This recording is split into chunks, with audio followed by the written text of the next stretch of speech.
সকালবেলায় যখন ঘুম থেকে উঠে বেরিয়েছি দেখলাম বাইরে এত রোদ্দুর। আজ ছিল আমার এইমসে অ্যাপয়েন্টমেন্ট, ডাক্তার দেখাতে যাব হাতের জন্য। তাই সকাল সকালই বেরিয়েছি, বেশ সকাল, তখন প্রায় 7টা বাজে। কিন্তু 7টার সময় এত রোদ্দুর ভাবাই যায় না, বাপ রে বাপ এত গরম কি বলবো। তারপর তো যাই হোক, এইমস এর রাস্তা আমাদের বাড়ির থেকে খুব বেশি দূরে না দেখে হাজবেন্ডই বললো গাড়ি করে পৌঁছে দিয়ে আসবে। তা যথারীতি তার গাড়ি করেই চললাম। আর যাওয়ার সময় কিন্তু রাস্তার দুদিকে দৃশ্য দেখে আমার এত ভালো লাগছিল, দেখতে দেখতে আমরা এইমসে পৌঁছেও গেলাম। এইমসের ভেতরটা এত সুন্দর।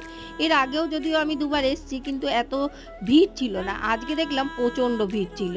তা যত দিন যাচ্ছে এইমসে কিন্তু লোকের সমাগমও বেশি বাড়ছে। আর এত ভিড় ছিল দেখে ভেতরের কিন্তু ভিডিও ক্লিপ কিচ্ছু নিতে দেয় না, কারণ ওখানে লেখাই আছে আর প্রচুর সিকিউরিটি আছে। তা যাই হোক, আমরা ডাক্তার দেখিয়ে বেরিয়ে একটু কফি খাওয়ার জন্য কফি শপটা এসে দেখলাম প্রচন্ড ভিড়, তাই বেরিয়ে পড়লাম বাড়ি যাওয়ার উদ্দেশ্যে। আর বাড়ি যাওয়ার পথে কাঞ্চন ফুল গাছটা তোমাদের সাথে একটু শেয়ার করলাম। তারপর বাইরে বেরিয়ে একটু চা কফি খেয়ে বাড়ির দিকে